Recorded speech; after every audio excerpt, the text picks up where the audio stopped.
Hello दोस्तों, exam online classes YouTube channel पर आप सब लोगों का स्वागत है। हमारा टॉपिक चल रहा था इंडिया जीके जनरल साइंस, और इसमें आज हमारा क्लास 6 स्टार्ट हो रहा है, जिसमें हम रोज ना आपके लिए अच्छे अच्छे क्वेश्चन लेकर आते हैं और एक ही क्वेश्चन में कई क्वेश्चन कराने की कोशिश करते हैं, ताकि ताकि ये क्वेश्चन जो आपका रेलवे एनटीपीसी का जो एग्ज़ाम होने वाला है उसमें आपके लिए बहुत ज़्यादा यूजफुल होंगे। तो चलिए शुरू करते हैं। पहला क्वेश्चन, ऑटोमोबाइल एग्जॉस्ट में समाविष्ट महत्वपूर्ण तत्व है। तो इसका आंसर होगा लीड। लेड जो सबसे ज़्यादा समाविष्ट महत्वपूर्ण तत्व होता है ऑटोमोबाइल प्रदूषण में, और इसकी वजह से क्या होता है, इसकी वजह से ब्रेन डैमेज होता है और किडनी कैंसर होता है। ब्रेन डैमेज होता है और किडनी कैंसर होता है। सबसे इम्पोर्टेंट पदार्थ होता है, ये तत्व होता है। और देखिए अब इसके बाद जो इम्पोर्टेंट क्वेश्चन है, ये भी आपसे एग्जाम में पूछ सकते हैं, तो चलिए इसके बारे में भी चर्चा कर लेते हैं। पहला, CO2 को उत्सर्जन में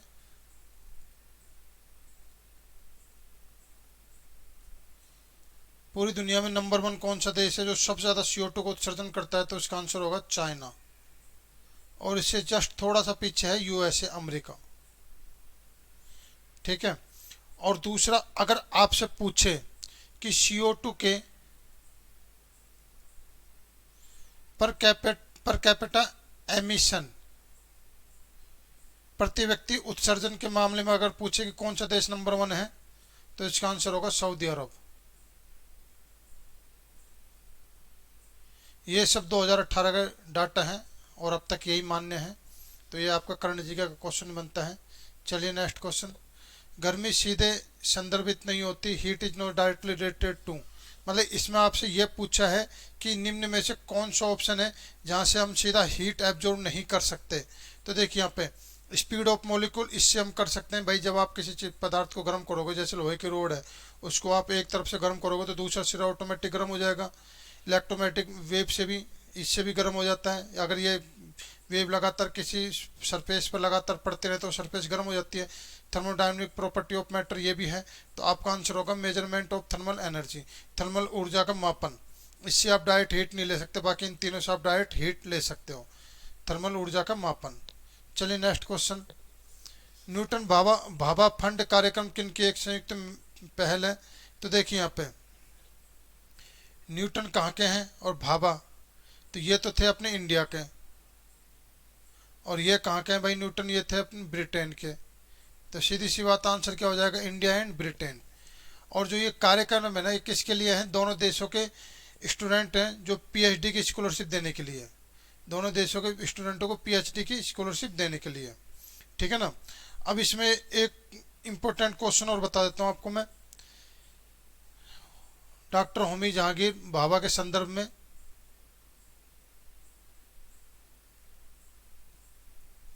तो इसमें याद रखना, डॉक्टर होमी जहांगीर भाभा को फादर ऑफ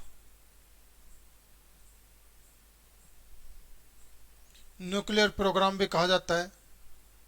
मतलब अपने इंडिया के फादर ऑफ न्यूक्लियर प्रोग्राम, अपने इंडिया में जो न्यूक्लियर संबंधी जो शुरुआत की थी वो सबसे पहले इन्होंने ही की थी, डॉक्टर होमी जहांगीर भाभा ने।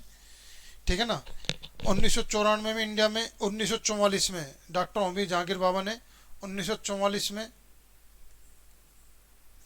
बम्बई में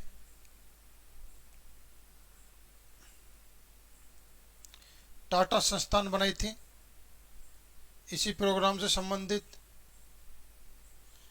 और 1954 में टाटा संस्थान को परमाणु ऊर्जा संस्थान में बदल दिया था भारत सरकार ने, परमाणु ऊर्जा संस्थान में बदल गया था। मतलब डॉक्टर होमी जहांगीर भाभा ने 1944 में मुंबई में टाटा संस्थान बनाई थी, जिसको भारत सरकार ने परमाणु ऊर्जा संस्थान में बदल दिया था। ये कब बदला था भाई? 1954 में। और इसी को ही 1967 में इंदिरा गांधी जी ने इसको चेंज कर दिया था बार्क में। Bhabha atomic research centre bark में। तो ये क्वेश्चन आ सकता है कि भाभा एटॉमिक रिसर्च सेंटर कब बना था, 1967 में बना था। परमाणु ऊर्जा संस्थान कब बना था, 1954 में। और डॉक्टर होमी जहांगीर भाभा ने टाटा संस्थान की नींव कब रखी थी, मुंबई में 1944 में। एक क्वेश्चन और आपका एग्जाम आया हुआ क्वेश्चन है, क्वेश्चन ये है परमाणु ऊर्जा आयोग,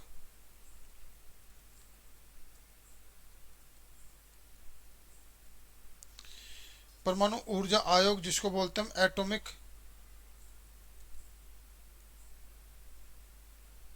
एनर्जी कमीशन,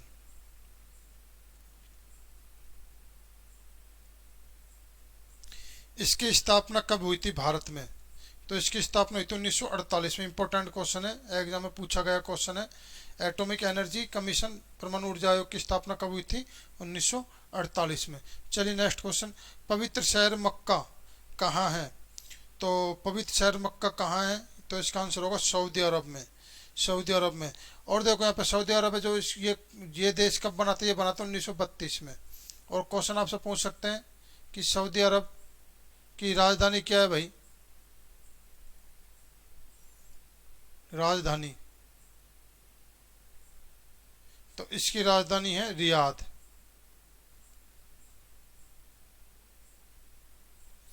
रियाद इसकी राजधानी है। और करेंसी अगर पूछे तो करेंसी है इसकी रियाल, करेंसी इसकी रियाल है। इंपॉर्टेंट है ये, करेंसी रियाल है, राजधानी रियाद है सऊदी अरब की। अब बात करते हैं यूएई और अबू धाबी। तो एक बात ध्यान रखना, जो अबू धाबी है ना, ये अबू धाबी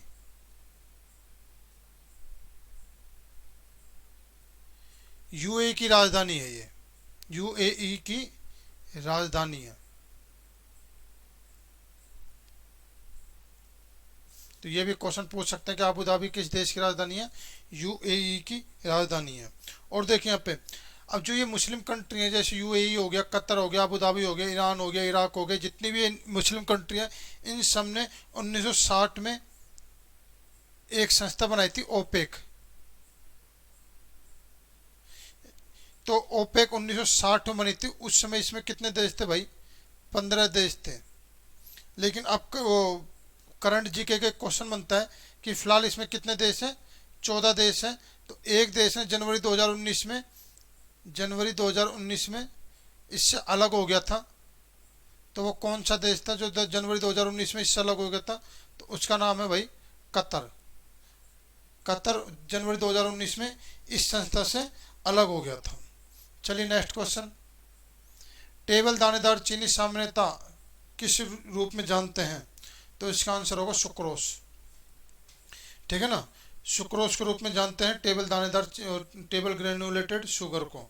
अब देखो यहाँ पे शुगर है ना, जो इस शुगर को किससे बनाया जाता है भाई, एक तो बनाया जाता है इसको गन्ने से, और एक बनाया जाता है इसको किससे, चुकंदर से, ठीक है ना।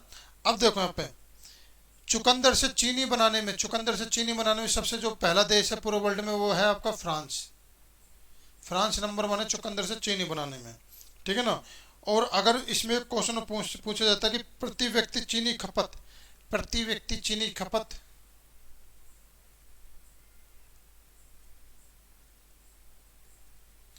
प्रति व्यक्ति चीनी खपत के मामले में पूरे वर्ल्ड में सबसे आगे कौन था। तो देखो 16 वर्षों तक तो एक देश रहा था, 16 वर्षों तक ब्राजील था। लेकिन वर्तमान में प्रेजेंट टाइम में वर्तमान में कौन है भाई, वर्तमान में इंडिया है जो सबसे ज़्यादा चीनी का उपभोग करता है, ठीक है ना। वर्तमान में कौन है, इंडिया है। और आपसे ये क्वेश्चन भी एग्जाम में आया हुआ क्वेश्चन है कि लार्जेस्ट शुगर मिल कहाँ पे अपने इंडिया में, शुगर मिल सबसे बड़ी शुगर मिल अपने इंडिया में कहाँ पे है। तो इसका आंसर होगा त्रिवेणी। और त्रिवेणी कहाँ पे है भाई, ये यूपी में। चलिए नेक्स्ट क्वेश्चन, एक मानव हड्डी का जोड़ नहीं है, तो इनमें से कौन सा है जो मानव हड्डी का जोड़ नहीं है। तो इसका आंसर है मैक्रो। देखो मैक्रो नाम की अपने ह्यूमन बॉडी में कोई हड्डी होती नहीं है, ठीक है ना। मैक्रो नाम के अपने ह्यूमन हड्डी में कोई हड्डी होती नहीं है, तो मैक्रो कोई हड्डी का जोड़ नहीं है। अब आता है सबसे पहले इसमें इंपॉर्टेंट बताता हूँ, ग्लाइडिंग।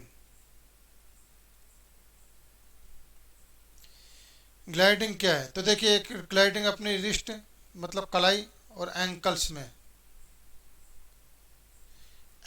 ये जोड़ पाया जाता है, कोहनी और कलाई में। और सैडल, अगर आपसे पूछे यहाँ पे सैडल कहाँ पाया जाता है, तो ये पाया जाता है भाई आपका थंब में, ठीक है ना, थंब एंड शोल्डर में।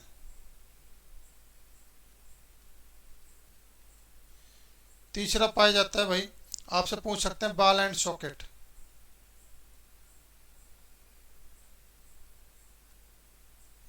तो ये कहाँ पाया जाता है, ये पाया जाता है हिप एंड कमर में। तो ball and socket hip and कमर में, सैडल थंब एंड शोल्डर में अंगूठे और कंधे में, और ग्लाइडिंग रिस्ट एंड एंकल्स कलाई एंड कोहनी में। और मैक्रो नाम की कोई अपनी हड्डी होती ही नहीं है। प्राचीन गणितीय गणना के लिए इस्तेमाल साधन, तो क्या कहा जाता है, ये कहा जाता है अबेकस। अबेकस जैसे अपने आंगन वाली जो स्कूल होती हैं, पुराने टाइम में जो स्कूल थी उनमें बच्चों को गिनती सिखाने के लिए एक खिलौने का उपयोग किया जाता है, इसमें गोले गोले से होते थे, उनको सरकाते बोलते थे 1 2 3, ये वही वाला अबेकस है, ठीक है ना। अगला है, भारत सरकार ने भारत में कितनी नदियों को प्रमुख नदियों के रूप में मान्यता दी है, तो इसका आंसर है 12। अब कौन कौन सी नदी होती है 12 देखिए, तो सबसे पहले तो है गंगा। मैं इसलिए लिख रहा हूँ ताकि आपको पता चल जाए, कल को 4 ऑप्शन दें और पूछे कि कौन सी प्रमुख नदी है, तो आपको ये 12 नदी याद होनी चाहिए, जब जाकर आप उस क्वेश्चन का सही आंसर बता सकते हो। यमुना, तीसरा है सरस्वती, चौथा है ब्रह्मपुत्र, पांचवा है नर्मदा, छठा है ताप्ती, सातवां है कावेरी, आठवां है कृष्णा, नवा है गोदावरी,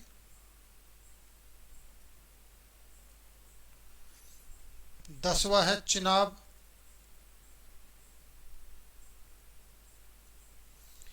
11वां है व्यास, और 12वां है चंबल।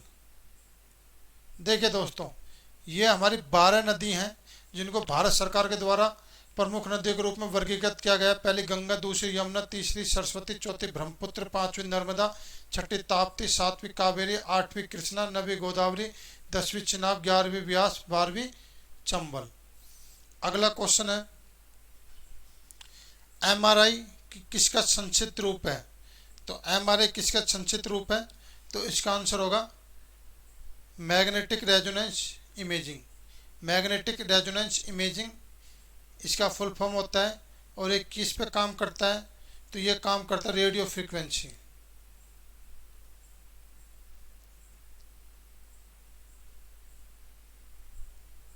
इस पर काम करता है।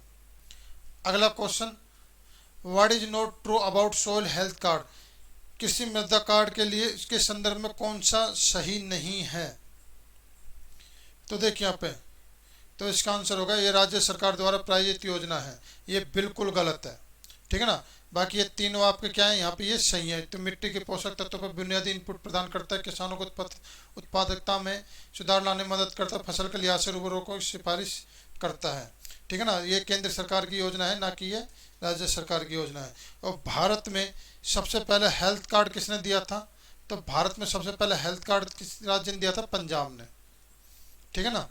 अगला क्वेश्चन है, 1928 में बारडोली सत्याग्रह अंततः किसके नेतृत्व में किया गया था, तो सब जानते हैं वल्लभ भाई पटेल के नेतृत्व में किया गया था। क्यों इम्पोर्टेंट इसलिए, क्योंकि बारडोली की जो महिलाएं है ना, उन्होंने ही इसको वल्लभ भाई पटेल जी को सबसे पहले सरदार कहा था, तो इसलिए आंदोलन सबसे ज़्यादा इंपॉर्टेंट क्वेश्चन बनता है इसके बारे में, कि बारडोली की महिलाओं ने सबसे पहले वल्लभ भाई पटेल को सरदार की उपाधि दी थी। अगला question, ICI bank is I work at the rate of home initiative is for, मतलब आईसीआई बैंक में जो I work at the rate home ये किसके लिए है? तो ये इसका आंसर होगा आपका बैंक के महिला कर्मचारी के लिए, बैंक के महिला कर्मचारी के लिए है ये। अगला क्वेश्चन, इन सीटी स्कैन, सीटी मीन्स क्या होता है भाई? तो देखिए यहाँ पे कंप्यूटेड टोमोग्राफी, इसका मतलब होता है कंप्यूटेड टोमोग्राफी, सीटी स्कैन, ठीक है ना। और इसमें किसका यूज करते हैं भाई? इसमें यूज करते हैं हम एक्सरेज का। देखो एमआरआई में तो किसका यूज किया जाता है? Radio frequency. और इसमें सीटी स्कैन में किसका यूज किया जाता है? एक्सरे का, ठीक है ना। अगला क्वेश्चन है, क्रायोजेनिक किस शब्द किसके लिए यूज होता है? क्रायोजेनिक। तो देखिए यहाँ पे क्रायोजेनिक है, इसका आंसर है लो टेम्परेचर। लो टेम्परेचर का यूज होता है क्रायोजेनिक। क्या है ये लो टेम्परेचर? मतलब cryogenic -150 degree Celsius to -273 degree Celsius, ठीक है ना। ये होता है, इतना ठंडा होता है। इसमें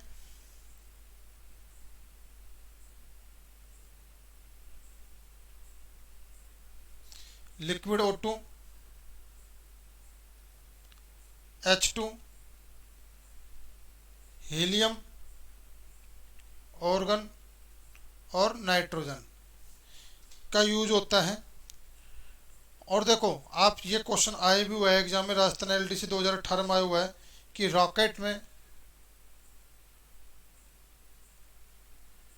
किसका यूज करते हैं? तो देखो रॉकेट में liquid HO2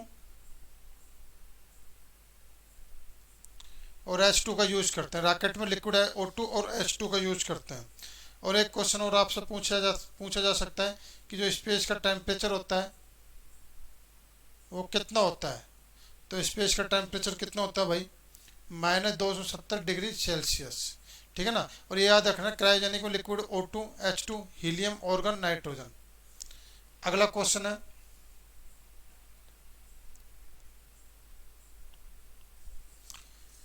is not a sports of martial art of India, के निम्न में से कौन सा इंडिया का मार्शल आर्ट नहीं है? तो नाम से पता चल रहा रॉक, तो ये तो होगा नहीं, ठीक है ना। बाकी ये सब तीनों के तीनों हैं। ये है ना जेल हाउस रॉक, ये अमेरिका का सॉन्ग है। ये क्या है? अमेरिका का सॉन्ग है जिस पर एल्विस प्रिस्ले ने परफॉर्म किया था। बाकी सब मार्शल आर्ट के आर्ट्स हैं। अब देखो यहाँ पे एक क्वेश्चन ये आया हुआ है, ये भी एक मार्शल आर्ट का आर्ट्स है अपने इंडिया का। कालाराई पाथितु,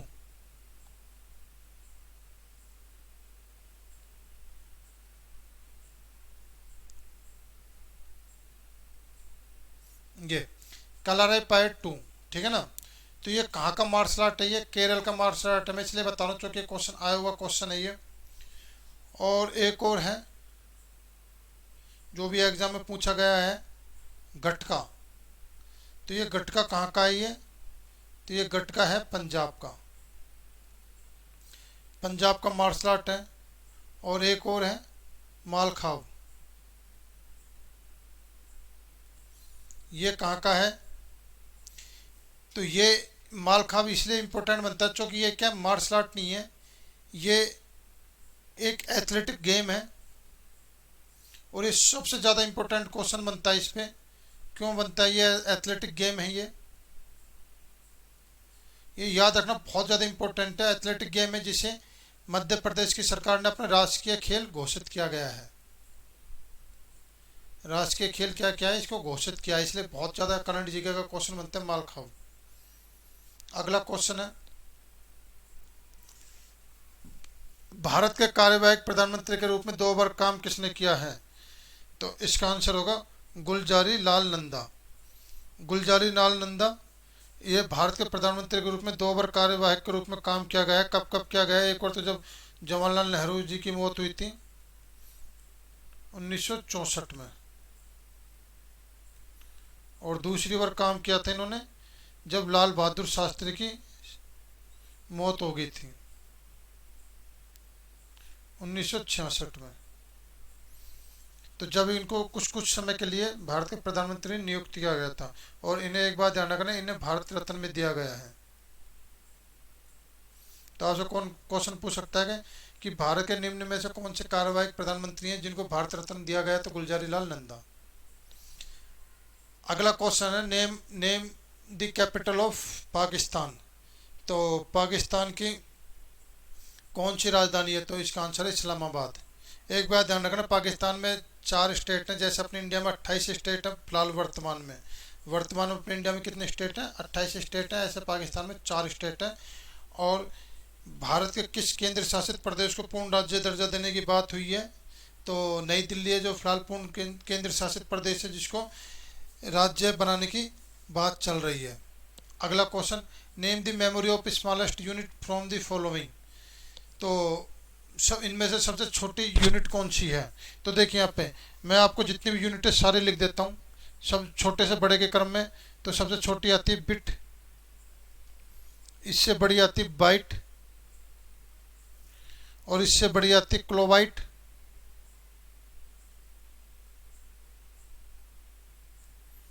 इससे बड़ी आती है मेगाबाइट,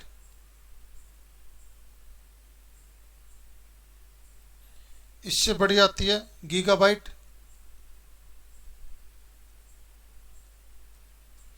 और इससे बड़ी आती है टेराबाइट,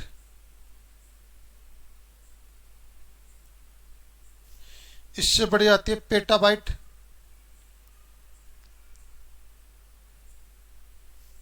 इससे बड़ी आती है हेक्साबाइट,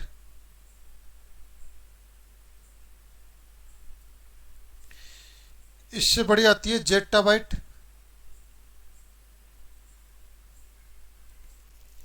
और इससे बड़ी आती है योट्टाबाइट।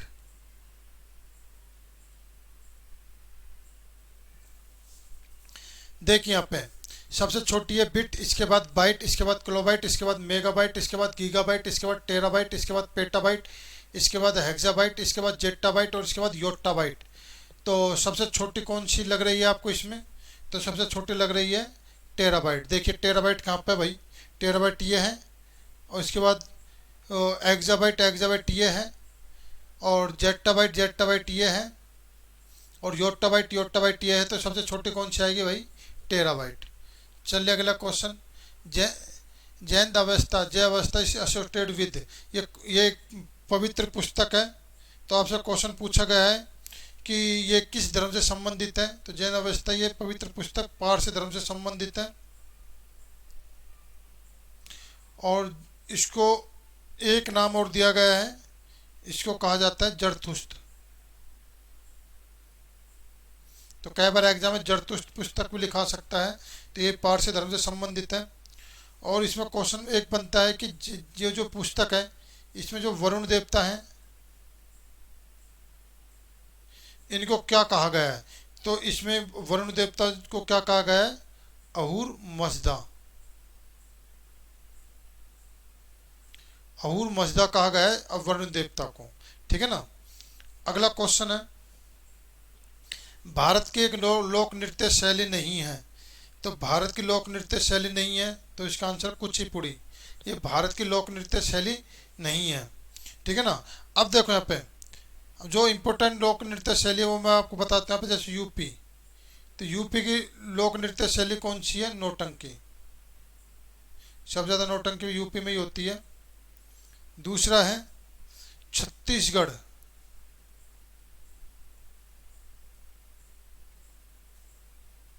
छत्तीसगढ़ की लोक शैली है गाड़ी।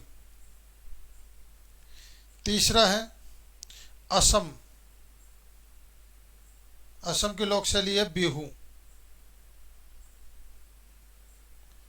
चौथा है यूके, छोलिया। पांचवा है झारखंड, तो इसकी है छऊ। छठा है हरियाणा, इसकी है सांग। सातवां है गुजरात।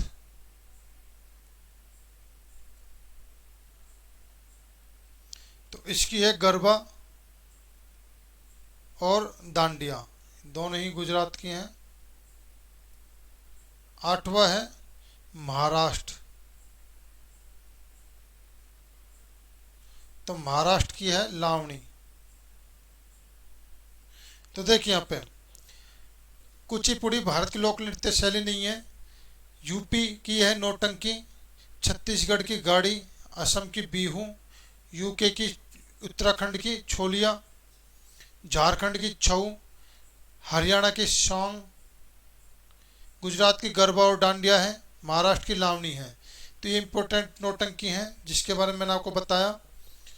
ठीक है दोस्तों, फिर मिलते हैं अगले लेक्चर में।